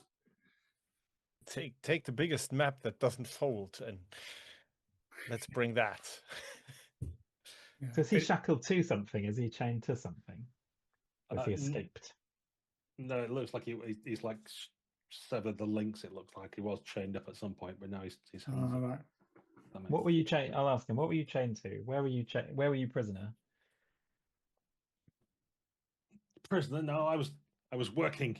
I worked hard to restore the glory of Khazad-dûm, to make it look better. And now I found what I need. And he holds up one of his pieces of paper showing an architectural diagram. Yes, they were pleased with this when I build this for them. Then they'll give me special rations again. Who sent you up here? I think he's working. My shadow law is tickling. I think he's working for the shadow. I think he's been corrupted, perhaps. Yeah. Did we get a description of the person we're looking for? Yeah, is it actually him? Well, you've kind of got a rough idea that there should be some kind of familiar resemblance to the lady who sent you, and this dwarf looks nothing like her whatsoever. And it the one on the floor? Actually, now you're sort of pausing to think about it. Probably not. He looks quite old, relatively speaking. He's not a young dwarf. Older than 78, definitely. He's at least in his 200s or something. Yeah. This isn't who we're looking for at all. What's happened to him? Is he that hand under there? Can I try and... Is there time to kind of dig under the rubble to clear some of it out of the way? It's books and bits of board. Books and bits, okay. So it's easy to... Like, yeah. You see someone down there then that does look quite familiar to you. And quite dead, I'm assuming. And very dead, yeah, indeed. With stab wounds in his back. And it's as you're doing that this just suddenly drops all his sheafs of papers and pulls out a knife in his hands, like an impressive, well-crafted knife. Treachery. He launches himself at you. At me? Yes. My treasure, he shouts as you start to uncover the body. I shall cut him down. I shall try and cut him down as he rushes at our ranger. Yeah. So let's think how to do this. I think he did get a good deal of surprise, so it's going to take... Yeah. It was taking us a while to dawn on us, wasn't it? Yeah. I think I'll let him have a quick strike, and then that's probably when you... Okay, I've still got a parry of 18. You've still got a parry, which, so happily, your companions have plenty of time to wait for him to make his strike and get nowhere near, and then they can cut him down. Yeah, he launches himself at you, but like skitters on the loose papers on the floor, which cause him to stumble just short as he stabs at your back. A ranger is never entirely caught by surprise. And then you don't need to roll dice for it. If you want to cut him down, you can do that. Yeah, I will indeed. Yeah. Yeah. It lets out an ear-piercing shriek, and that's when it dies away and stops ringing in your ears from the great acoustics that you've got in the hole. That's when you can hear that there's sounds on the footsteps very close. And it seems at least the advanced party of the orcs, if not the entire horde, are very much on the way to the top of the stair and about to enter in. Do you flee, make a defensive position, do something else? What do you do? I think we should fighting retreat. It sounds like the orcs won't know what to do with these papers anyway. Let's take a few of them. We can always come back, but You might have to fold some. it is acceptable in an emergency to carefully fold them, as long as it's I'm gonna start shoving papers into my. Actually, no. I'll try not to look, like carefully creasing them. Yeah, and then I'm going to draw my sword's already out anyway, so I'll kind of position myself at the top of the staircase. Perhaps we need to fend off if there is an advanced party, and then make a retreat after they've been fought off. Does that sound like a sensible plan? Perhaps do we take his body with us? Do we take not this slave's body, not the traitor's body? Do we take the son's body though, or is that a burden we can't afford to shoulder? What would your people do, Reg? There's many dwarves dead already in Moria. It's not as if he's without company down here. What's one more? Can we bring? Maybe he has a brooch or something, like a clasp that resembles a family logo. Let at least bring that. Yes. Yeah. And then make sure to grab the one map that this evil one was holding up.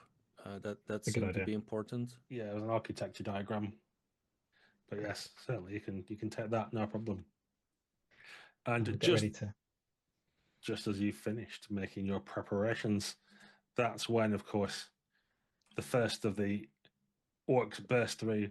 And as you can see at the top of the stair that's to the east, there's like a little set of sort of antechambers and then a semicircular room before the big hall where you are, and they sort of filter left and right and flit about in the darkness. They come bursting through. You see they've got a chieftain with them. He's bellowing orders, and his 4 soldiers run forward, one from each of the little spokes of that semicircular antechamber.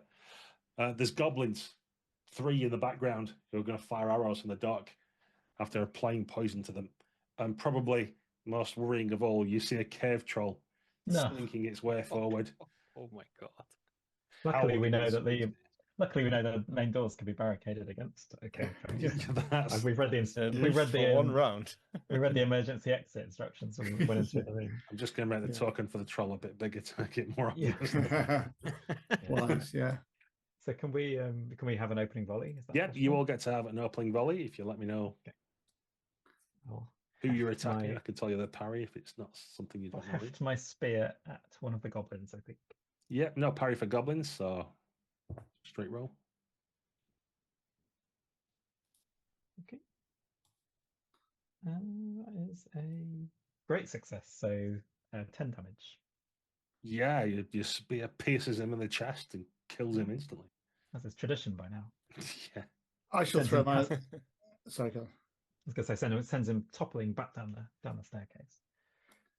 I shall have mine at the chieftain. Oh, crikey. I was about to have a drink, but I need to get my stats back out again. The chieftain's a doughty opponent. He has got a parry of 3. Oh, wait, I did that wrong. Sorry. Yeah, I did do that wrong. Yeah. Clatters to the ground as I'm distracted by the folded paper all around me. Yeah, that's right. Yeah, can't quite look away from what he's done to these records. Yeah. How about you, Ralph? I'll try and take out another one of those goblins with one of my spears. Cool. Oh, look at that! Piercing blow. Killed outright. Beautiful shots. It's been a bad day to be a goblin archer. That's all I can tell you. It's been a great day to be an orc. To make the trio complete, I try to take out the last goblin archer.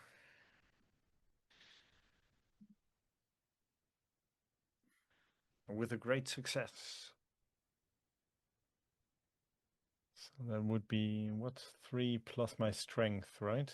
So Mhm. Yep. 5 damage. Oh, this goblin makes it. Ah! He ducks back behind one of the glassy stone pillars, although he squeaks as he loses a spleen to the arrow, but it doesn't kill him.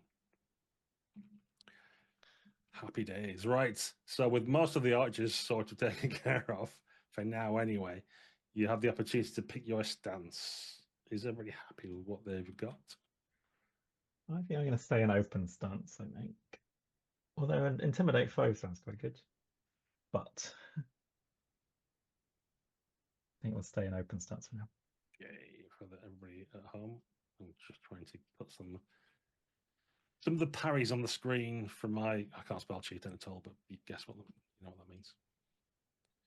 So my player should now be able to see the parry scores for all the works. Mhm. So they, Yep. I don't have to keep saying it all the time, which will make everybody's viewing pleasure better, as well as providing crucial information. Dare I ask what the trolls parry is? Well, you'll be happy to know that Kevtroll doesn't have a parry. He doesn't concern himself with such things. That's for Much lesser beings who care about being. a much easier opponent then. Good. Yeah. Yeah. Imagine how tiny his endurance score is. Yeah. So, given this Kevtroll slinker lurches forward on all fours, lumbering towards you, does anyone make themselves an obvious target for him? Yes, That's what I like to hear. of course I do. And as Gera's getting involved, the chieftain will certainly go for you. Right. Supported by 2 of his soldiers. 2 more soldiers rush for Eagle Nose. And the wounded goblin archer is going to try and take pot shots at Mentha if he survives long enough to do so. So we start his forward stance. And I think Stonefist will go with you in the cave troll first of all. That seems most exciting. Okay, I'm going to spend a point of hope because I am fighting a cave troll. So that seems to be the right. Can I use my fierce distinctive feature here? Yeah, I think so. Okay, so that's 2 bonus dice. We can have a steward's inquiry about rules later, but it sounds perfectly fine to me. So let's go with Yeah, and it's got no parry. Easy. it. Just about easy. No, a distinct lack of Tengwas there. Yeah. Yes. Normal success. So yeah, 34. Just as damage 6 though to it. Yeah, damage 6. Okay, you'll be unsurprised to learn that this is not the majority of its endurance. No. And yeah, you hack into its thick hide and it grins at you and then belches full in your face and phlegm and bits of orc and goblin in your direction.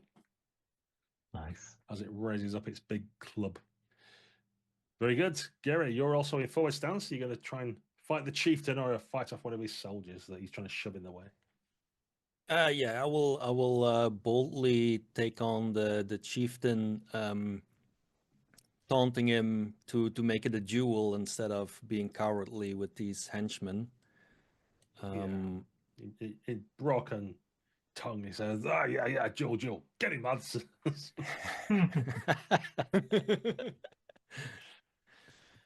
Okay, we'll see how that goes. Ooh, Oh, wow. piercing blow. Right, I can go in a minute. Just hold on to your horses there. As I consult if I can spend some H to do something about that. Yeah, no, he's not got the thing I was hoping for. So he's just going to have to make an armor roll. He's got 3 armor.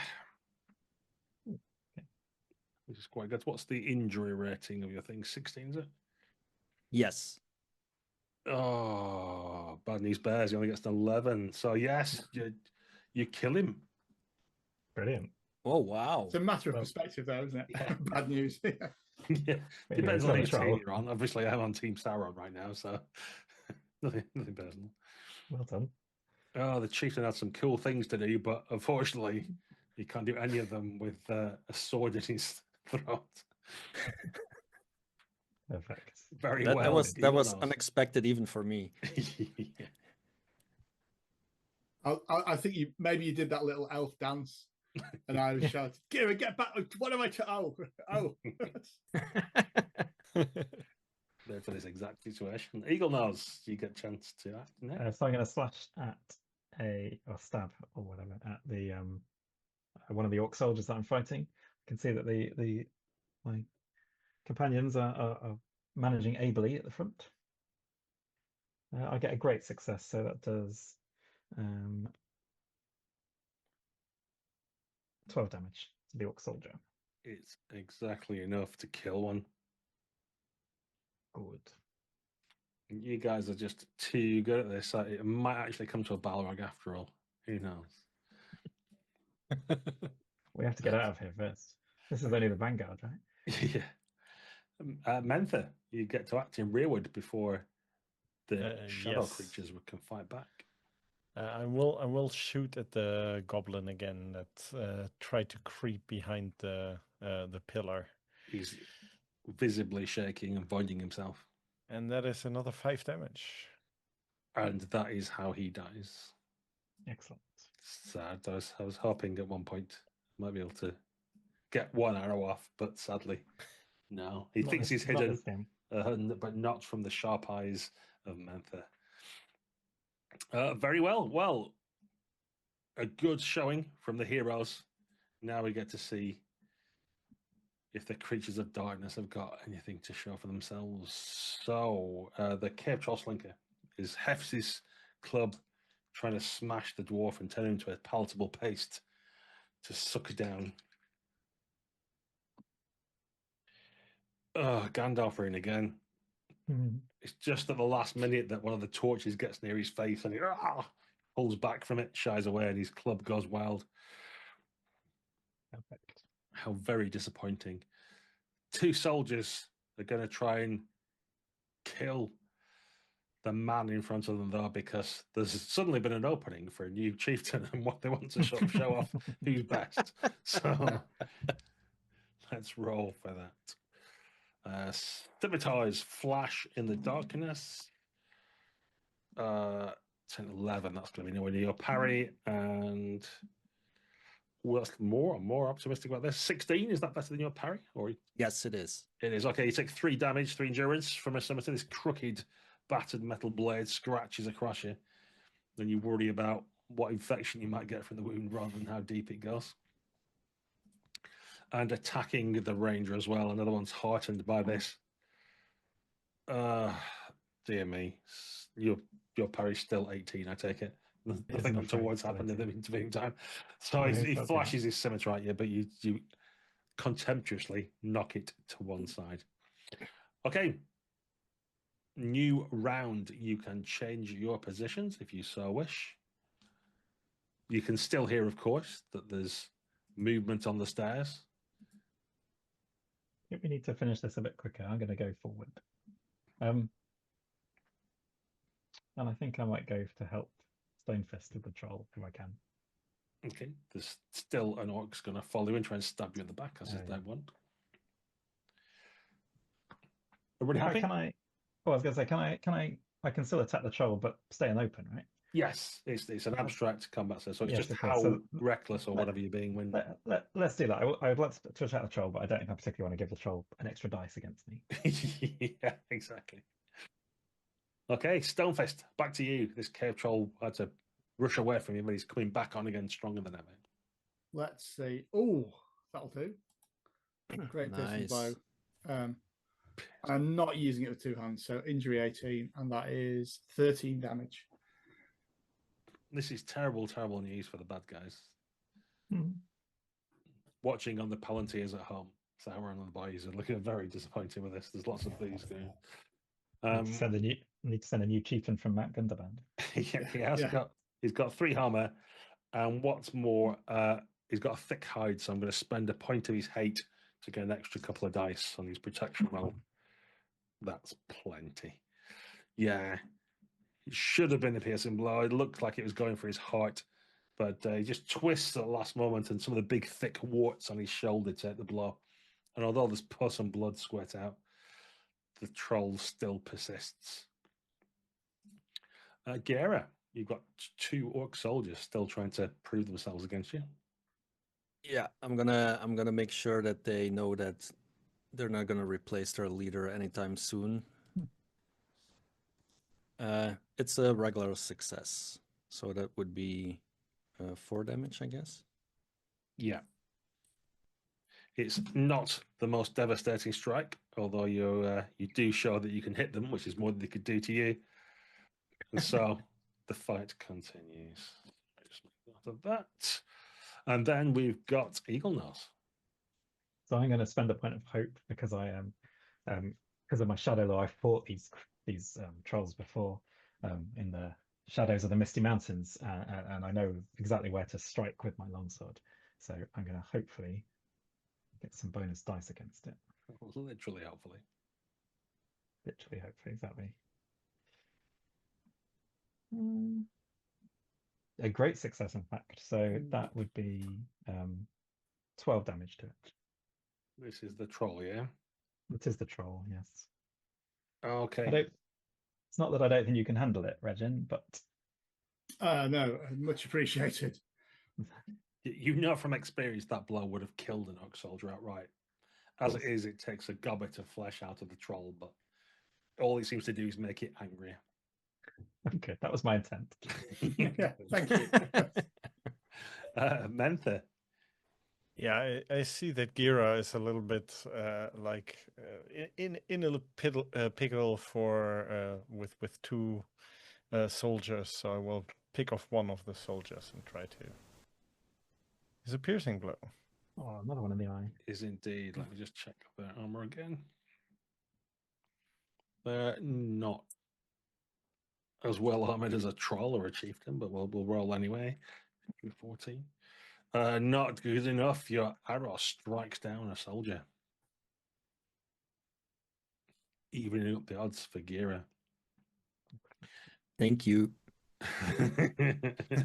Tip of the hat to the hobbit. Okay, the troll is now enraged and has 2 separate attacks. So he's going to try and hit the dwarf with his club and then turn to try to bite the ranger. Oh dear. So the club, first of all, I score 18. My parry is unfortunately 18. Or fortunately, depending on how so you take 6 endurance damage. Okay. I take that off my current endurance. Yeah, that's how it works. Oh, I am weary now. Oh no. Getting hit by a troll do that to you. Yeah. And he tries to take a bite out of the ranger. I've remembered that in darkness his rolls are favoured, so I've got a better chance than I did previously. Okay. But still not good enough. Excellent. I am on the verge. I've just noticed I'm on the verge of being miserable if I spend another point of hope. So I better not do that. The Hawk soldier attacking Gira. No, it's not even double figures. And attacking Eagle Nose as the soldier. That's many. No. 19 with 2 Tengwa runes. Okay, great. How much endurance is that? Which is good for me or bad, depending on if you. So that's going to be a total of 11 endurance damage. Ooh, okay. I think that makes me weary as well. Yes, it does. Yeah, you dance around out of the way of the troll quite happily, and that's when the guard smiles in the darkness and winks at his friends and then drives his sword into your back. So you see the point of it poke out between your stomach, between the intestines somewhere. He wrenches it out and blood litters the finely crafted dwarven documents on the floor, which is perhaps the worst thing of all. Okay. Clearly need some dancing lessons from me, Eagle Nose. Yeah. I'm not sure rangers dance normally. The sounds from the deep are getting louder. The drums boom, and the sounds of footsteps, snarls, and other things sound louder than ever before. You think perhaps you have a round before some reinforcements arrive. So let's see what you can do with it. We need to finish this troll off quickly and make our We escape. do, yeah. Does everybody want to change position or stay where they are? Feel free to move around if you wish. I'm tempted to take my helmet off in a second, which will stop me being weary. But I think I'll stay in open stance for now. Everybody else is happy. Although I did just say that we need to finish this fight quickly, so maybe I'll go into forward as well. That definitely not too reckless. I like it. Okay, so Stonefist. Actually, yeah, I will drop my shield and swing two-handed because that also means I'm not weary and increases my injury. Right. Against the All troll. in. I like What it. could go wrong? Ooh. Not ideal, but it's 13 endurance damage. 13's pretty good. If we were playing Pathfinder 2, I would definitely say bloodied at this point, but we're not. So I shan't. But the troll looks upset by this blow. It's been shrugging them off, but at this point, it does seem like it's starting to contemplate what might happen to it in the very near future. Gira, what do you wish to do? Yeah, I'm gonna take out this last soldier. Oh wow, okay. With a great piercing are. blow. Okay, let's make a. Sick of getting that rune. Okay, you do indeed kill it. As Gandalf guides your weapon. Eagle Nose. So I'm following my dwarf companion's example, and I'm going to toss my helm to one side, which stops me being weary as well. And then I'm going to attack with my longsword. I'm liking the imagery of this place littered with shields and blood and helms and Too heavy, Yeah. too tired. So it's a great success. So it does 12 damage. 12's like this troll now has been pierced in its side deeply by your weapon. Not pierced The enough. black blood falls out, and it's wobbling about. It's not taken out. It's not dead, but it's looking in dire straits as it staggers about drunkenly. Good. And the camera pounds round to a small hobbit in one corner Yeah, of the room. as I see the troll like drunkenly running around, I spend hope and shoot an arrow, and hopefully it hits true. Yeah. Well, the smallest of arrows can make the largest of differences. If they get a troll Great in the arm. success, which means another 5 damage.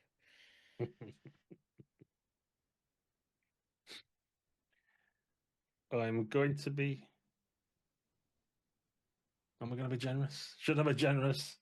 Comment in the YouTube. When have you ever been generous? Yeah, when have I ever? It's got the finest margins of endurance left as you drank it. If only the Hobbit was a little bit stronger. Someone else had made a slightly different roll. It doesn't go down. The troll is looking. You don't know much about troll facial expressions, but it is definitely looking worried. Its jaw's gone slack. Its eyes are slightly crossing, but it is somehow still up. There's only one orc soldier facing it immediately, but you can see that there is a bevy of orc guards starting to pour through the stair, and with them another, a chieftain, a boss, even bigger than a chieftain, a named character is lurking behind them. You probably got the opportunity to make a run for it if you wanted, though. I would suggest, do we get a round of fighting and then have to run for it, or do we need to scarper now? If you wanted to rush now, it would be an easier escape. If you want to stand and say you've killed a troll, then it will make it harder for you to get out. What do you want to do? It is a better tale if we kill the troll, of course. Yeah. We don't want to leave a badly injured troll behind, do we? Yeah. It's bad for the ecosystem. That'd be rude, right? The minute we drop the troll, though, we're out the door. Yeah. We're running. Yeah. Mentha, get ready to shut that door. Yeah. That sounds great. Okay, same stances okay, come. everybody? Yeah. Yes. Wonderful then. Well, we're going the same order as last time. Stonefist, you get the chance to strike for glory as orc guards start to fill the room. That is 6 damage. And an Eye of Sauron. The awareness goes up. Oh, so we'll have an encounter on the way out, maybe. Lovely. Okay, that is more than enough to fell the troll. You'll be glad to hear. With a mournful cry, it collapses.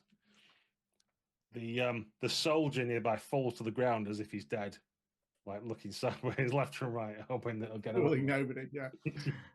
as you all turn tail and flee as orcs start to boil into the room like a tide. I mean, can I, for a point of clarity there, can I say it's we're not fleeing, we are fighting withdrawal. How you want to sell it in the pubs of Rivendell later, that's entirely up to you. Clear to get that taken very early on. Yeah. But I'm sure everybody at home can imagine a montage as our players try to rush out.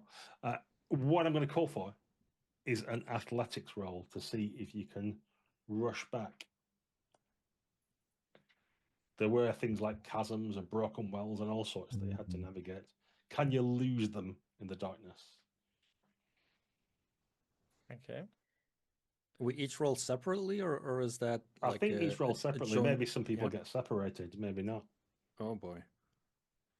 Oh, okay. Yeah. Okay. I can leap over these dwarven chasms. That's fine. Ooh, I rolled an eye. I rolled an eye and failed, in fact. I rolled again, that'll thrown. I will use my rope that I have that makes me Cunning use of bits of kits that you a have. bit more. But it doesn't help me. I will actually give Regin Stonefist. Is Mentha your? No. My Mentha's mine. I was going to say if it was, I'd let you use your extra success to maybe help out. Yeah, Okay. I mean it seems fitting that Durin and I get like split off the party and wander. Yeah, for sure. Well, we shall end this session then. I think it's always, well, not always, but it's sometimes nice to leave on a little bit of a cliffhanger, that sort of thing. So we've got essentially half the party, half the company managed to make it out quite happily. Gandalf, the mayor, is smiling down on Gera, and the dwarf, of course, knows his way out of here. You can remember the way perfectly back. But it's only as you get back to your secret door after long days of running around and thinking that your friends are with you, but just staying out of sight, you realize they're not. I think with an Eye of Sauron, it might even be that Durin Eaglenose has been captured by the orcs. I think so. Or fallen down a chasm and been ensnared, perhaps. Yeah, lost in the darkness. And possibly our poor little hobbit has found himself a hidey hole, but doesn't know where he is or how to get back or anything, but he's merely safe for now, but lost. So Durin fall down in a chasm and like try to I have to rescue him and like try to go deeper. Don't delve too deep. Yeah. Yeah. So we can finish with a shot from above a chasm that seems to go down endlessly, and a little hobbit starting to slowly climb the way down to find their friend. And Excellent. there we have it, everyone. Thanks for playing. Thanks for watching at home. That was a one shot of the One Ring. We've got in all the different subsystems. Obviously, you can have more free play or other things that you might want to do. There's tons of great adventures, even for first edition, that you can pick up quite cheap, or the new edition, and you can make your own easily as well. It's a great emulator for Tolkien-style stories. Let us know what you think might have happened to our missing characters in Moria. Do the others go back? Let us know in the YouTube comments. It's always great to hear from you, and it helps the channel out. Please do like, subscribe, tell your friends, and until next time, bye for now.